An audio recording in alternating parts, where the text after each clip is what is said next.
룻기 1장 1절에서 5절 말씀입니다. 오늘은 룻기 1장 1절에서 5절 말씀입니다. 여러분들 구약 성경에 있습니다. 구약 성경에 있고요. 제 성경으로 402페이지 여간에 있습니다. 우리 다 같이 일어나셔서 한 절씩 교독하신 후에 마지막 5절 합독하겠습니다. 제가 먼저 읽습니다. 사사들이 치리하던 때에 그 땅에 흉년이 드니라. 유다 베들레헴의 한 사람이 그의 아내와 두 아들을 데리고 모압 지방에 가서 거류하였는데 그 사람의 이름은 엘리멜렉이요 그의 아내의 이름은 나오미요 그의 두 아들의 이름은 말론과 기럧이니 유다 베들레헴 에브라 사람이더라. 그들이 모압 지방에 들어가서 거기서 살더니 나오미의 남편 엘리멜렉이 죽고 나오미와 그의 두 아들이 남았으며 그들은 모압 여자 중에서 그들의 아내를 맞이하였는데 하나의 이름은 오르바요 하나의 이름은 루시더라. 그들이 거기에 거주한 지 10년쯤에 우리 함께 읽겠습니다. 말론과 기럧 두 사람이 다 죽고 그 여인은 두 아들과 남편의 뒤에 남았더라. 아멘. 앉아주시기 바랍니다. 제가 잠깐 기도하고 말씀 전하겠습니다. 존귀하신 아버지 감사합니다. 이 시간 주님께서 우리와 함께 하시며 주의 영광으로 임재하고 계신 줄 믿습니다. 주님의 영이 통치하시고 이 말씀의 시간에 하나님께서 함께하여 주셔서 주님의 말씀을 기대하고 이 자리에 온 주의 귀한 백성들에게 말씀으로 들려주시며 깨닫게 하시며 결단케 하시며 그 무엇보다도 아버지 하나님을 더욱더 사랑하고 믿을 수 있도록 주님께서 온전히 은혜로 붙들어 주시옵소서. 부족한 종의 모든 허물 가리시고 하나님의 영광만 드러내기를 간절히 소망하오며 예수님의 이름으로 기도드립니다. 아멘. 아멘. 다시 한번 인사 나누겠습니다. 좌우 양옆으로 인사 나누겠습니다. 사랑합니다. 축복합니다. 네. 지난 그 블루진 오픈하우스 때 우리 청년들이 준비해가지고 이렇게 청년 초대했었는데요. 그때 오기로 했다가 못 온 청년이 지난주에 왔어요. 그래서 오늘 예배에 참석했는데 우리 끝나고 인사하겠지만 제 시선이 네. 이 혼란한 시기에 예배의 자리, 말씀의 자리에 찾아온 귀한 청년, 귀한 성도님들 너무 환영하고 감사합니다. 이 시간에 특별히 하나님 주신 룻기 말씀 통해 여러분들의 삶의 많은 부분들이 회복되어지는 시간 되기를 바랍니다. 사사가 치리하던 때라는 제목으로 룻기 첫 번째 시간을 이제 갖고자 합니다. 룻기는 성경에서 비교적 짧은 책인데 특별히 구약에 있는 많은 스토리들 중에서도 혹자가 이렇게 이야기해요. 가장 아름답고 낭만적인 책이다 이렇게 이야기를 합니다. 여러분들 기억하신다면 작년 추수감사절 때 제가 룻기를 한번 강의가 아니죠. 이제 설교를 했습니다. 감사에 대한 주제로. 그 감사에 대한 주제로 이제 오늘 좀 다루게 되겠지만 이 룻기의 배경이 되는 이 가정에 닥친 이 큰 어려움 속에서도 우리가 어떻게 하면 감사할 수 있을까 이런 주제로 설교를 한번 했더랬습니다. 이제 그때 물론 잊으셨겠죠 많이.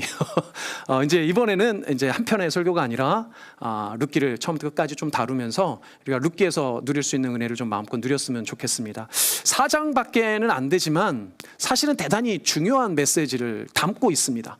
그리고 특별히 여러 인물들이 등장을 하는데 그 인물들의 관계를 통해서 우리가 많은 어떤 신앙적 인사이트를 얻을 수 있다라고 생각을 합니다. 제가 룻기의 책 제목이 룻이잖아요. 제가 사실 이 책을 개인적으로도 좋아해서 룻이 또 너무 좋아가지고 제가 작년 감사절 때도 가끔 말씀을 드렸는데 제 딸 이름을 이 룻을 따라서 지으려고 했습니다. 그래서 제 딸 이름이 영어로 루시거든요. 근데 제가 영어를 잘 모를 때 써요, 이름을. 나중에 알고 보니 룻은 earth, 이게 발음도 어렵죠? earth더라고요. 그거를 몰라가지고 제가 찾아봤어야 되는데 그때는 찾아보지 못하고 그냥 한 바람에 여튼 제 딸 이름이 루시가 되었습니다. 어쨌든 그런 에피소드가 있어요. 제가 너무 룻을 좋아해서 그랬더랬습니다. 여하간 그럼에도 불구하고 단순히 룻이라는 인물 한 인물뿐만 아니라 이 룻에 등장하는 여러 인물들 더욱 중요한 것은 구속사적으로 아주 중요한 책입니다. 구속사적으로 아주 중요한 책이고 여러분들 이미 지난주까지 봤던 창세기 제네시스와 이어지는 내용이기도 하며 더 나아가 신약으로도 이어져요. 그러니까 책은 짧은 책인데 4챕터밖에 안 되니까요. 4장밖에 안 되는데 이 책이 담고 있는 의미는 엄청 큽니다. 이 의미를 우리가 잘 살리는 게 중요할 것 같아요. 자, 그런데 이번에는 강해 설교이기도 하지만 사실은 약간 주제 설교 느낌도 가지도록 하겠습니다. 이제 이유는 이렇게 돼요. 제가 보통 여러분들 강해 설교하면 신약 구약을 왔다 갔다 합니다. 그렇죠? 뭐 에베소서 했었고요. 그랬다가 다시 앞에 와서 뭐 창세기도 하고 마태복음도 하고 이렇게 구약 신약을 왔다 갔다 하면서 중간 중간마다 제가 주제 설교를 좀 했습니다. 근데 이번에 이제 창세기를 했으니까 신약을 넘어가야 되는데 제가 좀 고민을 하다가 창세기 끝 부분이 좀 아쉬웠어요. 왜냐하면 이제 데라의 스토리로 맺기가 좀 아쉽고 신약으로 넘어가는 중간에 이 그 연결고리가 좀 하나 있었으면 좋겠다 싶었는데 그게 룻기가 딱이에요. 그리고 말씀드린 대로 룻기는 인물들의 관계가 되게 중요합니다. 그래서 이 관계라는 것을 통해서 우리가 이 시대를 살아가며 관계라는 게 어떤 이 의미가 있고 또 우리가 어떻게 관계를 맺어야 할지 이게 성경에서 얼마나 중요한 의미를 차지하고 있는지 또 실천적으로 우리에게 어떤 교훈이 있는지 이런 부분들을 좀 나눌 거예요. 그래서 주제가 어떻게 되냐면 주제가 이렇게 되죠. 우리 같이 여러분 한번 읽어볼까요? 주제를 시작. 시대의 혼란을 극복하는 관계의 은혜. 이게 룻기 강의 주제입니다. 그럼 여러분들 이제 주제에서 드러나는 것처럼 시대의 혼란이라는 게 과연 무엇이고 또 그 시대의 혼란 가운데 그것을 극복할 수 있다고 했는데 그 시대의 혼란을 극복할 수 있는 관계라는 건 무엇인지 이런 부분이 아주 중요한 주제로 전체적으로도 다루어질 것이고 물론 오늘도 이 내용이 다루어질 겁니다. 기대하시면서 여러분 함께 기도하시면서 이 시간 사모하는 여러분들 되셨으면 좋겠습니다. 아멘. 아멘. 제가 이제 들어가기 전에 한 가지 질문을 좀 해볼게요. 여러분들 심청전이라는 그 한국 고전소설 아시죠? 심청전의 주인공이 누구죠? 저 신봉사 아니죠? 심청이죠. 너무 쉽죠? 여러분들 그 안델슨 동화 디즈니 저기 보면 신데렐라라는 그 만화가 있어요. 신데렐라라는 만화의 주인공은 누구죠? 그렇죠, 신데렐라죠. 어휴, 잘하셨어요. 너무 잘 맞히시는데. 자, 그러면 룻기의 주인공은 누굴까요? 이럴 줄 알았어요. 맞습니다. 룻기의 주인공은 룻기가 맞기는 해요. 그런데 아까 전에 말씀드린 대로 룻기는 여러 인물들이 등장하는데 어떤 인물을 포인트로 이렇게 초점을 보고 두느냐에 따라 약간 접근이 달라질 수 있어요. 그렇죠. 룻기의 주인공은 제 생각에 아주 중요한 주인공은 나오미입니다. 나오미로 시작해서 나오미로 끝나는 게 사실 룻기거든요. 물론 룻이 중요한 인물이긴 하지만 룻기의 아주 핵심 인물 중에 하나는 나오미다. 그래서 사실 전체 강의 스토리는 나오미를 중심 인물로 끌어가 보려고 합니다.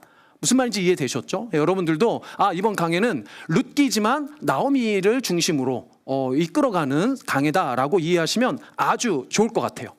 그러면 전체를 다 가보기 전에 4장밖에 안 되는 스토리니까 룻기 전체를 나오미라는 인물 중심으로 간단하게 좀 스케치를 해볼게요. 그래서 전체를 본 다음에 이번 주부터 하나씩 관계를 중심으로 조명을 해 가보겠습니다. 이제 시대적인 배경이 이제 사사 시대예요. 사사 시대에 베들레헴에 한 가족이 살았습니다. 엘리멜렉이라는 가장이 이제 그 이끄는 가족이 살았는데 이 가족에게 갑자기 흉년이 닥쳐요. 엄청 이 흉년이 닥쳐서 먹고 살기가 힘들어집니다. 흉년이 닥치고 먹고 살기가 힘들어지면 이제 뭔가 대책을 강구해야 되잖아요. 근데 여러분들 성경에서 여러 재앙들이 등장하는데 우리가 겪는 일반적인 재앙 말고 성경에서 다루는 특별한 재앙들은 대체로 하나님이 어떤 메시지를 가지고 있어요. 그 시대에 대한 징벌, 징계, 심판 이런 이 메시지를 사실은 함축하고 있습니다. 그러니까 룻기의 시대적인 배경의 사사 시대의 흉년은 하나님의 일종의 징계와 심판이라고 생각하셔도 돼요.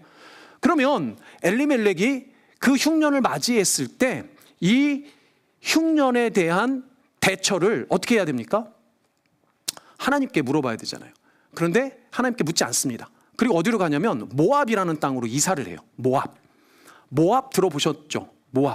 모압은 팔레스타인 지역, 그러니까 지금의 팔레스타인 지역, 유대인들이 당시에 거주하던 예루살렘이나 베들레헴과 반대편, 그러니까 요단강 건너편에 있는 지역이 모압이에요. 근데 여러분들 모압은 어떤 사람이었는지 기억나십니까? 모압 족속이 어떤 족속이었는지? 기억 잘 안 나죠? 감사합니다. 기억 안 나서 준비를 해놨습니다. 자, 모압은 한 사람이 시작된 시족, 모압이라는 사람으로 시작된 민족이에요. 근데 모압이 누구였냐면 롯 기억나십니까? 롯, 아브라함의 조카였던 롯의 손자뻘이 되네요. 자, 그 롯의 손자로 어떻게 태어났는지 창세기 19장에 보면 이렇게 기억하고 있습니다. 롯의 두 딸이 아버지로 말미암아 임신하고 큰 딸은 아들을 낳아 이름을 모압이라 하였으니 오늘날 모압의 조상이요 라고 등장을 합니다. 저게 모압이라는 민족의 스토리의 시작이에요. 여러분들 롯이라는 이 인물에 대한 스토리가 여러 기록이 있는데 아주 중요한 기록이 뭐냐면 롯이 자기 삼촌 아브라함을 떠나서 새롭게 자기 가족이 거주한 땅이 있습니다. 그 거주한 땅이 어디였죠? 소돔이라는 땅이었어요. 당대 가장 타락하고 죄악으로 만연했던 그러나 아주 부유했던 소돔이라는 도시로 이사를 가요. 그리고 그 소돔이 죄악으로 너무 만연해서 하나님께서 이제 화가 나시죠. 몹시 분노하십니다. 그래서 그 소돔을 불과 유황으로 멸망시키세요. 그런데 이 롯은 누구의 조카예요? 하나님의 신실한 종인 아브라함의 조카예요.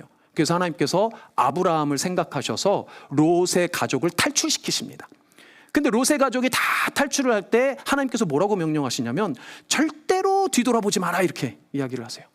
왜요? 거기는 뒤돌아볼 곳이 아닌 거예요. 그 소돔에서 누렸던 모든 그 부와 풍족함과 이거는 하나님께서 허락하신 게 아니니까 뒤돌아보지 말라고 그래요.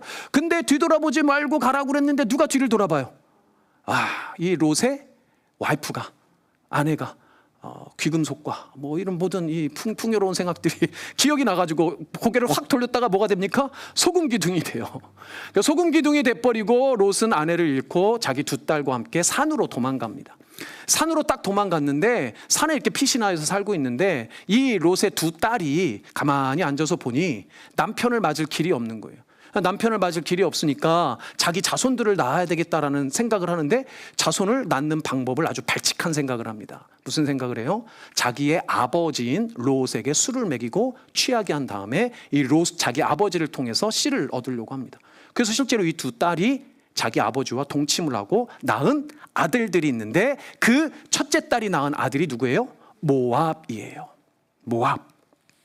자, 그러면 이 스토리에서 보면 모압이라는 이 인물이 태어난 방법 자체가 하나님의 방법으로 태어났습니까? 아니면 인간의 방법으로 태어났습니까? 그렇죠. 인간의 방법으로 태어났어요. 자기의 뜻, 자기의 욕심대로 태어난 게 모압이었어요. 엘리멜렉도 마찬가지예요. 흉년을 대처하는 방법이 하나님의 방법을 묻는 식의 방법이 아니고 자기의 방법, 자기의 생각대로 먹고 살기 힘든 베들레헴보다는 모압이 훨씬 어떻게 보이는 거예요? 풍요롭게 보이는 거예요. 풍족하게 보이는 거예요. 사랑하는 여러분, 여러 차례 말씀드렸지만 인생의 문제가 닥쳤을 때 여러분들이 가장 먼저 해야 되는 일은 하나님이 원하시는 하나님의 방법이 무엇인지를 묻는 거예요. 근데 오늘 본문에 보면 사실은 엘리멜렉이 그렇게 묻는 장면이 전혀 없습니다. 그리고 엘리멜렉은 자기의 방법, 자기 뜻대로 요단강을 건너 모압이라는 지역으로 자기 가족 모두를 데리고 간 거예요. 그리고 뭐 이유는 모르겠지만 모압에 가서 엘리멜렉도 죽고 자기 두 아들도 죽고 맙니다. 사랑하는 여러분, 여기서 잠깐 멈춰서 여러분들 분명 기억해야 되는 거, 여러분들 삶에 어려움이 닥친다, 고민이 생긴다, 반드시 첫 번째 뭘 하시라고요? 하나님께 물으세요. 하나님의 방법이 무엇인지를 물으시는 여러분들 되시길 바랍니다. 아멘. 여러분들 지난주 창세기 마지막 누구였어요? 데라였습니다. 데라도 실패했어요. 그도 그의 모든 가족을 데리고 갈대아 우르에서 가나안 땅으로 가고자 했습니다. 그런데 그 가고자 했던 그 이주의 방법이 하나님이 원하시는 하나님의 방법을 묻고 간 게 아니라 자기 인간의 방법으로 생각을 한 거예요. 그래서 가다 보니 어디가 좋아 보였어요? 하란이 좋아 보이니까 가나안까지 가지도 않고 하란에서 그냥 머물러 버린 겁니다. 사실 아브라함의 조카 롯도 처음에 마찬가지였어요. 롯이 소돔으로 간 이유도 마찬가지였어요. 롯이 소돔으로 갈 때도 하나님이 원하셔서 하나님이 원하시는 방법과 뜻대로 간 게 아니었습니다. 순전히 자기 뜻대로 갔어요. 그 순전히 자기 뜻대로 간 것을 성경에서 뭐라고 기록하느냐, 이렇게 기록합니다. 창세기 13장 10절입니다. 여러분들 목소리로 한번 읽어볼까요? 이에 롯이, 시작. 이에 롯이 눈을 들어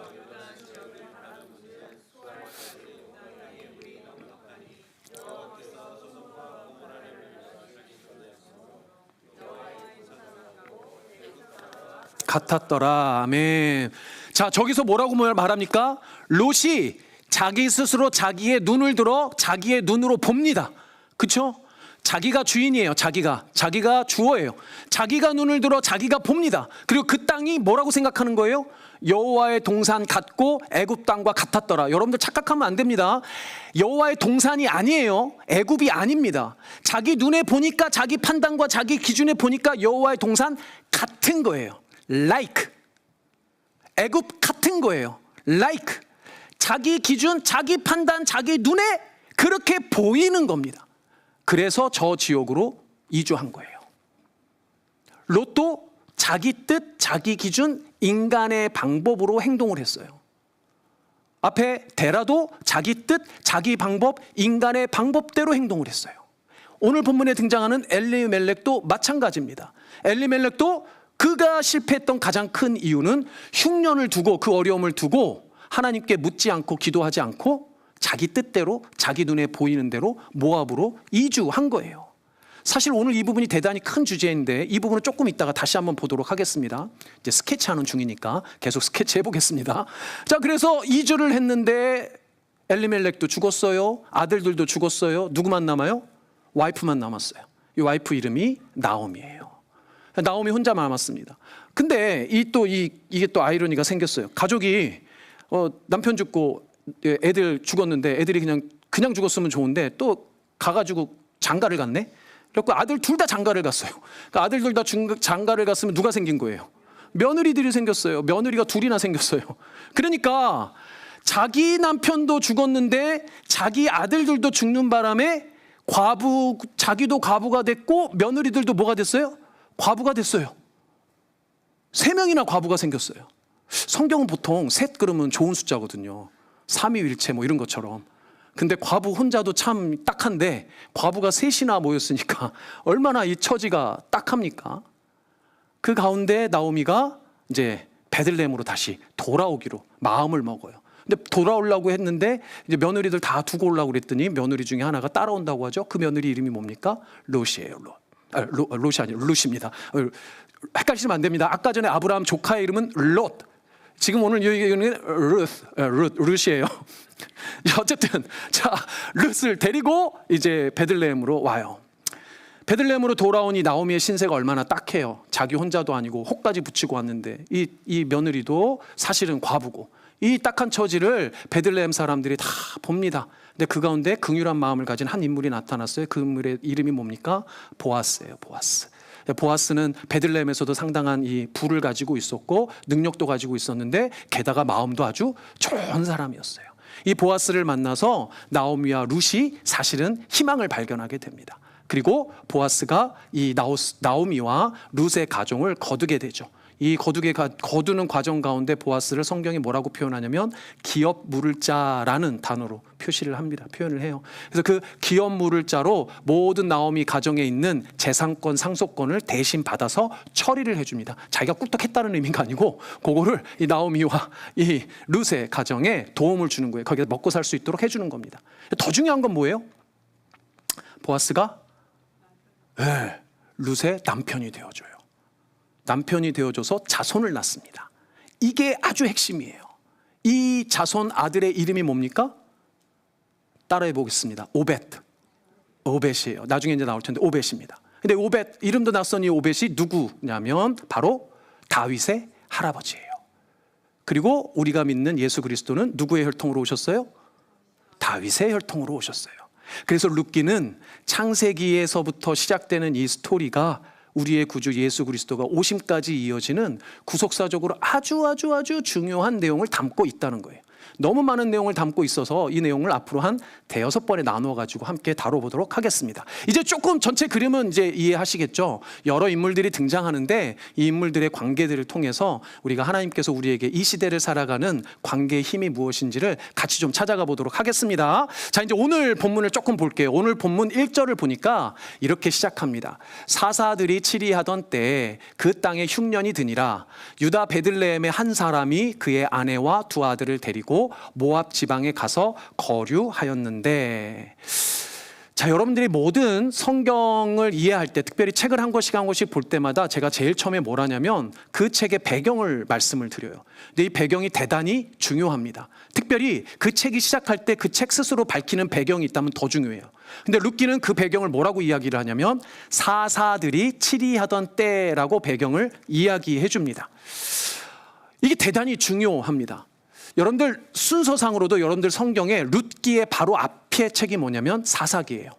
감사하게도 우리 어린이 설교가 지금 사사를 몇 명 다루고 있는데 잠깐씩 이제 사사들에 대해서 보셨을 겁니다. 근데 사사는 사실 영어로는 judge라고 해요. 그래서 성경 책 이름도 judge입니다. 근데 이 judge는 어떤 의미를 가지고 있죠? 영어의 judge는 어떤 의미를 가지고 있죠? 판단하는, 재판관이란 이런 뜻을 가지고 있잖아요. 근데 당시에 저지였던 사사들은 단순히 재판관의 역할만 했던 게 아닙니다. 역사적으로, 그러니까 이스라엘의 역사의 흐름으로 보면 이스라엘의 그 중요한 지도자였던 여호수아를 통해서 이스라엘 백성이 어디로 들어가죠? 가나안에 들어가죠. 가나안을 정복한 이후에 거기에서 정착하면서 이스라엘이 살게 됩니다. 그런데 이 여호수아 이후에 이스라엘을 지도했던 지도자들이 잠깐 끊겼다가 사사기에 등장을 해요. 그 지도자들의 어떤 그 직책의 이름이 사사입니다. 여러분들 오늘 봤던 삼손이라든지 이전에 봤던 기드온이라든가 입다라든가 옴니엘이라든가 이런 이름들이 다 뭐냐면 사사들의 이름이에요. 그러니까 사사는 사람의 이름이 아니고 직책의 이름입니다. 그런데 당시 이스라엘의 사사시대 사사의 직분은 크게 두 가지였어요. 뭐였냐면 이스라엘 사람들에게 뭐가 문제가 있을 때 해결해 주는 역할, 그리고 특별히 전쟁이 나면 전쟁에 나가서 싸워주는 역할을 한 거예요. 그러니까 대부분 사사기에 등장하는 이 사사들은 다 이방 민족들과 싸웠죠. 싸워서 전쟁에서 승리하는 이런 얘기들을 보게 됩니다. 그런데 사사시대, 저 사사들이 치리하던 때라는 사사시대가 갖는 아주 중요한 특징을 사사기에서는 이렇게 묘사를 해요. 뭐라고 묘사를 하냐면 이스라엘 백성이 우상을 섬김으로 죄를 짓고, 죄 지면 하나님께서 화가 나셔갖고 징벌을 하십니다. 근데 어떻게 징벌을 하세요? 이방 민족들을, 외부의 이방 민족들을 들어가지고 이스라엘을 칩니다. 이스라엘이 막 거의 고통스럽고 막 이게 막 이러다가 그제서야 하나님을 깨닫고 하나님께 막 부르짖어요. 살려주세요. 그러면 하나님께서 짜잔 하고 구원해 주세요. 근데 하나님께서 짜잔 하고 본인이 직접 나타나시는 게 아니라 누구를 세우시는 거예요? 사사를 세워서 구해 주십니다. 이 네 가지가 계속 반복돼요. 네 가지가 계속 어떻게 반복됩니까? 죄, 심판, 그 다음에 외침, 회개, 그 다음에 구원. 요 네 사이클을 계속 반복된다고 그래서 우리가 이걸 사사기 사이클이라고 해요. 저랑 같이 성경 아카데미 하셨던 분들은 아마 기억이 나실 겁니다. 이 사사기 사이클이 계속 반복돼요. 사사기를 보면 거의 상반기는 다 이 반복되는 스토리가 계속 나옵니다. 그러면 여러분들 왜 사사시대에 이와 같은 패턴이 계속 반복될까요? 이게 사사기의 큰 주제이고 룻기의 배경이거든요. 왜 이스라엘은 계속 반복해서 하나님 앞에 죄를 짓고, 왜 계속 반복해서 혼나고, 그리고 왜 계속 반복해서 회개하고 하나님은 그때마다 다시 구원해 주시는가? 아주 심플하지 않아요? 그냥 하나님 잘 믿으면 되잖아요. 여러분들처럼 매주 예배 안 빠지고 주중에도 열심히 사시다가 하나님 잘 믿으면 되잖아요. 이스라엘 백성은 뭐가 아쉬워가지고 자꾸 그렇게 반복해서 죄를 짓고 반복해서 혼나고 다시 또 회개하고 하나님의 구원을 받는 이 바보 같은 사이클을 왜 반복하냔 말이죠. 그 구체적인 이유를 사사기 제일 마지막 장 마지막 절에서 이렇게 말합니다. 같이 읽겠습니다. 시작. 그때 이스라엘에 왕이 없으므로 사람이 각기 자기의 소견에 옳은 대로 행하였더라. 자기 소견에 옳은 대로 행하였더라. 무슨 말입니까? 자기 하고 싶은 대로 하고 살았다는 거예요. 자기 마음대로 살았다는 겁니다. 그래서 생겼던 가장 실천적인 문제가 사실은 뭐냐면 지들끼리 치고 빼고 싸우는 거예요. 그래서 마지막 사사기의 끝부분은 민족 상잔의 비극으로 끝이 납니다. 이스라엘 지파들끼리 싸워서 심지어는 한 지파가 사라져버려요. 그걸 이렇게 기록합니다. 21장 6절입니다. 이스라엘 자손이 그들의 형제 베냐민을 위하여 뉘우쳐 이르되 오늘 이스라엘 중에 한 지파가 어떻게 됐어요? 끊어져 버렸어요. 이스라엘 지파들끼리 싸워서 베냐민 지파의 남자들이 대부분 다 거반 죽어버렸습니다. 남자가 다 죽었다는 건 지파가 끊겨져 버렸다는 거예요. 다시 하나님께 반복적으로 회개하지만 그럼에도 불구하고 이스라엘이 계속 반복적으로 범죄를 계속 지르고 심지어는 자기 동포마저도 말살시키는 이 범죄가 왜 그렇게 되었느냐? 자기 소견에 어떻게 해요? 옳은 대로 살았다는 거예요. 자기 소견에 옳은 대로. 그래서 마지막 사사시대를, 이 전쟁도 다 끝나고 한집하니까 다 망가진 다음에 이 마지막 사사시대의 모습을 이렇게 다시 그립니다. 같이 읽겠습니다. 시작. 그때 이스라엘 자손이 그곳에서 각기 자기의 지파 자기의 가족에게로 돌아갔으니 곧 각기 그곳에서 나와서 자기의 기업을 돌아갔더라. 이게 사사기 마지막 두 번째 절이에요. 24절 다음에 25절이 끝입니다. 자기 소견을 옳은 대로 했더라. 근데 저기에 보면 반복되는 단어를 제가 빨간색으로 해놨죠. 자기라는 표현을 3번이나 반복해서 썼어요. 그러니까 사사시대는 어떤 시대였어요? 한마디로 말해서 내가 잘난 시대예요. 내 의견이 최고예요. 나만 멋있고, 나만 옳고, 나만 대단하고. 그러니까 자기 소견에 옳은 대로 행했던 시대가 바로 저 시대, 사사들이 치리하던 시대의 상이었단 말입니다. 그런데 25절에 보니까 왜 자기 소견에 옳은 대로 행했냐면 그 앞에 뭐라고 그랬죠? 다시 앞에 한번 볼까요? 뭐라고 그랬습니까? 네, 맞아요. 왕이 없으므로. 근데 사랑하는 여러분, 이스라엘 백성에게 그들의 민족의 역사에 왕이 없었던 적이 있었나요? 왕이 없었던 적은 한 번도 없습니다. 오히려 왕은 언제나 계셨어요. 만왕의 왕이신 하나님은 언제나 이스라엘 백성의 왕으로 항상 계셨어요. 그러면 사사시대에 왕이 없었다는 기록은 무슨 얘기입니까? 왕을 왕으로 인정하지 않았다는 거예요. 왕의 통치를 받지 않았다는 거예요. 왕의 권위를 인정하지 않은 시대가 저 시대상의 모든 혼란의 이유였어요. 자기 마음대로들 다 얘기하고 자기 마음대로들 옳다고 그러고 서로 치고받고 싸우면 자기 소견에 옳은 대로 하면 당연히 시대가 혼란스럽지 않았겠습니까? 저 시대만큼 혼란한 시대가 없었고 저 시대만큼 도덕적 윤리적으로 엉망인 시대가 성경에도 별로 나오지 않을 정도로 참혹한 이야기들이 사사기 끝부분에 나오고 있어요. 우리 사사들 스토리 다루는 얘기는 다 그래도 재밌는 스토리들이고 사사기 마지막에 4장인가는 참혹합니다. 가장 도덕적으로 타락했던 시기가 저 시기란 말이에요. 그런데 그 이유가 왜요? 살아계신 하나님을 왕으로 인정하지 않고 믿지도 않았기 때문이에요. 그래서 사사시대를 한마디로 정의하면 왕이 없어서 혼란스러운 시대였습니다. 그래서 그 시대의 혼란은 왕이신 하나님을 인정하지 않았기 때문에 생기는 거예요. 가정에서 그 좀 어린 아이들 키워보신 경험이 있으신 분들은 아실 텐데요. 저도 이렇게 보면 애들 이렇게 먹을 거 이렇게 간식 같은 거 있으면 간식 주잖아요. 주면 애들이 먹잖아요. 근데 엄마 아빠 앞에서는 얌전하게 잘 먹어요. 근데 아빠가 사라지면 갑자기 없던 용기가 생기잖아요. 지가 먹고 싶은 대로 먹어보잖아요. 막 뒤집어 보고 엎어보고 막 이러잖아요. 마찬가지입니다. 왕이 없으면 자기 하고 싶은 대로 해봅니다. 없던 용기가 막 생겨요. 마찬가지예요. 저 시대가 그렇다는 겁니다. 그래서 사랑하는 여러분, 이스라엘에게 왕이신 하나님은 어떤 관계입니까? 그러면 왕과 백성의 관계예요. 저 시대상의 혼란은 무엇이 깨졌기 때문에 생긴 혼란이에요? 왕과 백성의 관계가 깨어졌기 때문에 생긴 혼란입니다.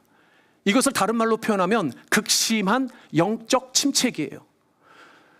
모든 이스라엘 역사가 다 영적으로 참 암울했지만 특별히 저 사사시대는 왕이신 하나님을 인정하지 않아서 왕과 백성과의 관계가 끊어져 버려서 극심한 혼란을 겪었던 시기입니다.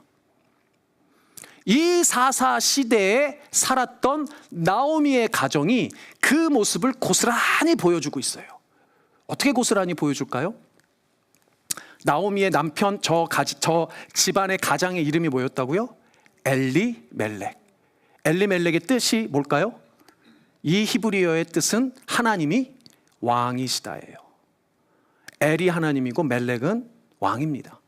엘리멜렉이라는 뜻은 하나님이 왕이시다라는 뜻이에요. 자, 그런데 그 엘리멜렉이 어떻게 됐다고요? 죽었어요. 하나님이 왕이시다. 왕이 죽어버렸어요. 여러분들, 한 나라의 왕이 죽어도 문제지만 한 가정의 가장이 죽어도 문제이지 않겠습니까? 엘리멜렉은 살아있을 때도 사실은 영적인 죽음이었어요. 왜? 하나님을 무시한 사람이었죠. 하나님의 뜻을 묻지 않았습니다. 흉년 가운데도 자기 가족의 이주를 인간의 뜻, 인간의 방법, 자기 소견에 옳은 대로 정했어요. 그런데 심지어 그 엘리멜렉이 죽어버렸어요. 한 가정의 가장이 죽어버렸어요. 사랑하는 여러분, 이곳에 지금 제가 얼추 봐도 가장분들이 계십니다. 또 가장이 없이 계신 분도 있고, 가장만 계신 분도 있고, 우리 자녀만 계신 분도 있고, 이 구성층이 다양하지만 여러분도 한 명 한 명 다 어떤 가정의 일원이세요. 발음 어렵네요. 다 가정의 다 일원이세요. 그런데 그 가정이 언제 극심한 혼란을 겪습니까? 가장의 권위가, 영적인 권위, 실질적인 권위가 무너지거나 사라질 때 가장 극심한 혼란을 겪게 돼 있어요. 아무리 집안에 힘든 일이 닥쳐도 가장이 중심 잡고 있으면 그렇게 쉽게 안 무너집니다. 지금 이 시대 우리가 겪고 있는 혼란, 특별히 여러분들 살면서 겪고 있는 혼란, 대부분의 많은 문제들은 가정에서 일어나요. 그런데 그 가정의 혼란의 원인은 대부분 뭡니까? 가장의 역할 부재예요. 살아있어도 영적으로 중심을 못 잡든지 계시지 않는다면 더 극심하죠. 사람들이 살면서 겪는 스트레스 지수를 조사하는 게 있어요. 그 홈즈 라해 스트레스 지수라는 표가 있습니다. 사람이 살면서 겪는 스트레스들이 있을 거 아니에요. 여러 가지 스트레스가 있거든요. 뭐 직업에서 뭐 쫓겨났다든지, 뭐 살면서 뭐 친구 관계 문제가 생겼다든지, 뭐 여러 가지 있어요. 그 1등이 뭔지 아세요? 가장 이렇게 점수를 100점부터 이렇게 나눴는데 스트레스 100점이 있어요. 맞아요. 배우자가 죽었을 때예요. 오늘 본문에 나오미는 남편을 잃은 거예요. 배우자가 죽었어요. 극심한 스트레스와 혼란을 겪게 될 겁니다. 엘리멜렉의 죽음은 그 가족의 죽음과도 같아요. 심지어는 남편인 그 가장 아빠의 그 대를 이어서 그 뒤에 영적인 권위를 물려받을 아들들도 싹 다 죽어버렸어요. 그러니까 그 나오미의 가정은 뭘 이야기하는 겁니까? 왕이 사라져버린 시대의 스몰 모형이에요. 왕을 인정하지 않고 믿지 않았던 그 사사시대의 작은 샘플이란 말이에요. 사랑하는 여러분, 여러분들의 신앙의 삶에 마찬가지입니다. 여러분들 개인의 신앙의 삶에 왕이신 하나님을 인정하지 않고 믿지 않고 여러분들의 삶이 하나님께 통치받지 않으면 여러분들 삶은 끊임없이 혼란스러울 겁니다. 그래서 제가 언젠가 말씀드렸어요. 믿음이 성숙해 간다는 건 하나님을 잘 믿고 믿어가면 여러분들 삶에 뭐가 생긴다고요? 질서가 생겨요. 질서가. 왜 계속 혼란스러울까? 왜 매번 선택할 때 힘들까? 왜 가정에서, 왜 신앙생활 내가 어려울까? 여러분들 삶에 하나님을 왕으로 인정하지 않고 여전히 자기 자신이 왕으로 살아가기 때문입니다. 놀랍게도 이 나오미 가정이 바로 그런 모델이고, 엘리멜렉의 죽음, 또 두 아들의 죽음은 그 영적 왕권이 상실된 시대와 영적 왕인 가장이 사라져버린 그 가정의 모습을 비유한다는 거예요. 근데 물론 놀랍게도 이 인간의 죽음이 사실 이 나오미의 회복의 신호탄이기도 합니다. 어떻게 신호탄이 되는지는 다음 주에 다루도록 하겠습니다. 말씀을 맺겠습니다. 사랑하는 여러분, 여러분들 이 말씀을 통해서 여러분들 실천적인 삶의 관계에 두 가지로 적용을 크게 하셔야 돼요. 이미 여러분들 개인적인 건 말씀드렸지만 먼저 여러분들 가정입니다. 이들 가운데 여러분 남편 되신 분도 있고, 아내 되신 분도 있고, 부모 되신 분도 있고, 자녀 되신 분도 있습니다. 그러나 어떤 가정이든지 영적 가장, 영적 왕권, 하나님이 왕이시지만 그 하나님의 왕권을 대리하여 가정을 이끌어가는 남편의 영적 권위는 너무너무 중요해요. 제가 만나본 수많은 가족 문제 중에 가장 두드러진 문제 중에 하나는 아버지가 남편으로, 아빠로 혹은 신앙인이라면 영적 불신앙으로 인한 혼란이 제일 커요. 신앙이 있는 가정들 대부분 마찬가지일 겁니다. 남편이 영적으로 제대로 중심 잡고 있으면 쉽게 안 흔들립니다. 아빠가 중심 잡고 있으면 쉽게 안 흔들려요. 그러나 그 아빠가 없다면 혹은 있더라도 영적으로 불신앙이든지 아니면 실질적인 불신앙이든지 다 쉽지 않을 겁니다. 그래서 여러분들 기도하셔야 돼요. 여러분들 가정에 남편을 위해서, 아빠를 위해서, 그리고 가장 되신 분들은 스스로를 위해서 기도하셔야 됩니다. 내가 정말 하나님의 왕권을 인정하고 있는지를.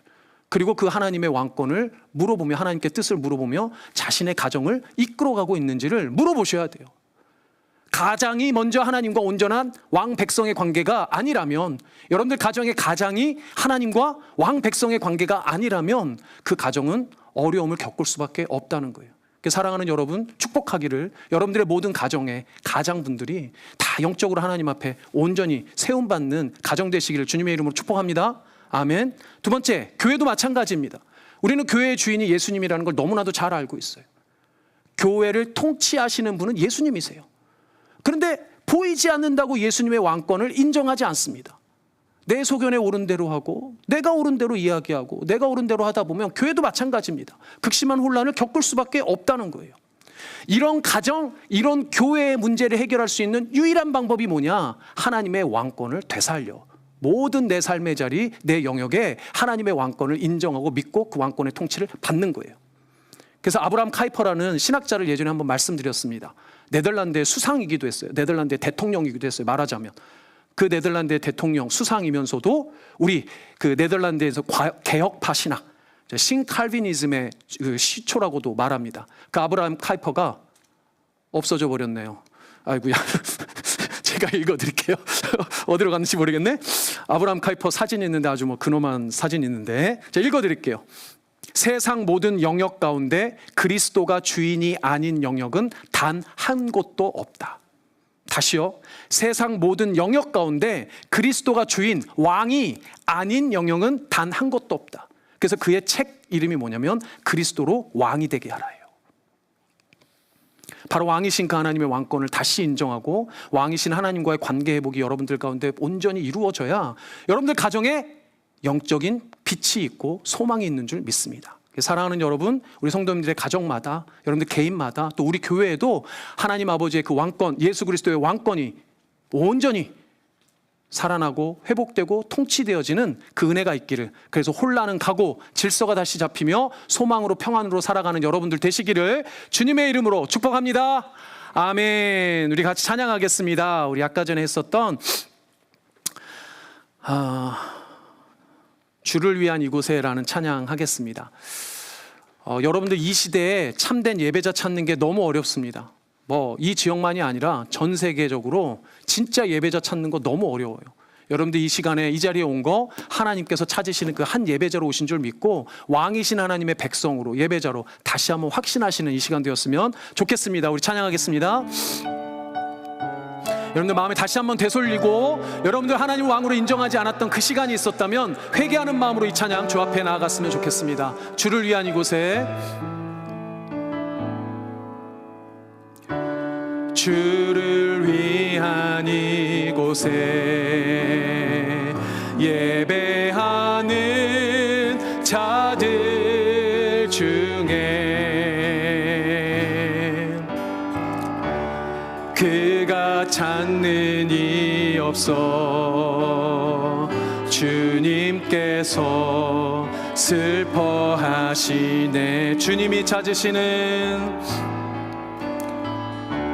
주님이 찾으시는 그 한 사람, 그 예배자, 그 한 사람, 그 예배자, 여러분들이 그 사람 되길, 내가 그 사람 되길 간절히 주께 예배하네. 주내로 이곳에, 주내로 이곳에 서 있네. 주 임재 엎드려 절하네. 그 어느 것도 난 필요 없네. 주님만 경배해. 주내로, 주내로 이곳에 서 있네. 주 임재 엎드려 절하네. 그 어느 것도 난 필요 없네. 주님만 경배 잠깐 이 시간 눈을 감고 기도했으면 좋겠습니다. 1분만 기도했으면 좋겠습니다. 하나님, 오늘 주신 말씀에 다시 한번 주 앞에 엎드려 기도하며 나아갑니다. 하나님이 내 인생의 왕이신 줄 고백합니다. 내 가정의 왕이신 줄 고백합니다. 내 교회의 왕이신 줄 고백합니다. 왕이신 하나님, 내 삶을 다스려 주시옵소서. 우리 가정과 우리 교회를 다스려 주시옵소서. 내가 하나님을 왕으로 인정하지 못했던 모든 삶의 자리에 주님의 통치권이, 왕권이 회복될 수 있는 은혜를 허락하여 주시옵소서. 간절한 마음으로 주님 앞에 주여 한번 부르짖고 기도하며 나아가겠습니다. 주여!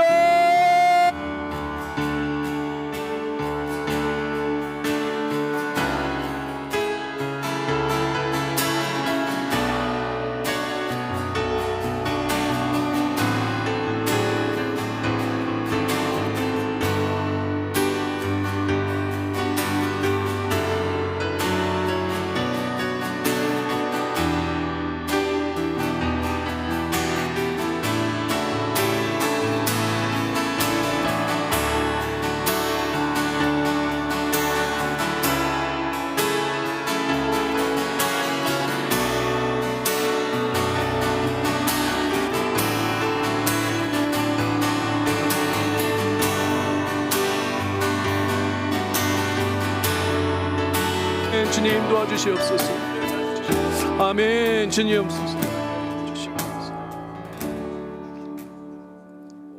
우리의 왕이신 아버지여, 감사합니다. 우리 사랑하는, 너무도 사랑하는 우리 성도님들 한 분 한 분의 삶의 왕이 되어 주시옵소서. 저들을 구원하여 주시고 살려 주시옵소서. 혼란 가운데 있는 지체들이 있다면 왕이신 하나님으로 말미암아 다시 한번 삶의 질서가 잡히고 평안이 회복될 수 있도록 주께서 축복하여 주시옵소서. 혼란 가운데 있는 가정들이 있다면 그 가정마다 세우신 가장들의 아버지 하나님 주신 왕권, 통치권을 허락하여 주시고 권위가 다시 세워져 가정들마다 아버지 하나님, 온전한 아버지 하나님의 은혜와 사랑이 다시 충만하게 퍼질 수 있도록 주님 도와 주시옵소서. 특별히 남편을 위해 기도하는 아내분들이 있습니다. 아빠를 위해 기도하는 자녀들이 있습니다. 그들의 기도를 들어주시고 그들의 기도를 통해 가정마다 가장들이 다시 한번 우뚝 하나님 앞에 세워질 수 있도록, 하나님의 뜻을 묻는 가정들이 다 될 수 있도록 하나님 함께하여 주시옵소서. 우리 교회에도, 더더군다나 아버지 하나님 이 땅에도 다시 한번 그리스도의 왕권이 회복되어지는 놀라운 은혜를 우리가 경험할 수 있도록 주님께서 축복하여 주시옵소서. 주께서 그리하여 주실 줄 믿고 감사드리며 예수님의 이름으로 기도드립니다. 아멘. 축도하겠습니다. 지금은 우리를 구원하여 주신 예수 그리스도의 은혜와 우리의 왕이시며 우리를 통치하시는 아버지 하나님의 그 놀라우신 사랑과 성령 하나님의 교통하심이 주 앞에 머리 숙여 참된 예배자로 서며 무엇보다도 하나님의 왕권을 사모하여 왕의 통치받기를 간절히 소망하는 우리 사랑하고 사랑하는 블루진 한인교회 모든 성도님들의 머리 위에와 이들의 가정과 일생 위에 먼 타지에 나가 있는 가족들에게까지 지금으로부터 영원토록 함께 있을지어다. 아멘.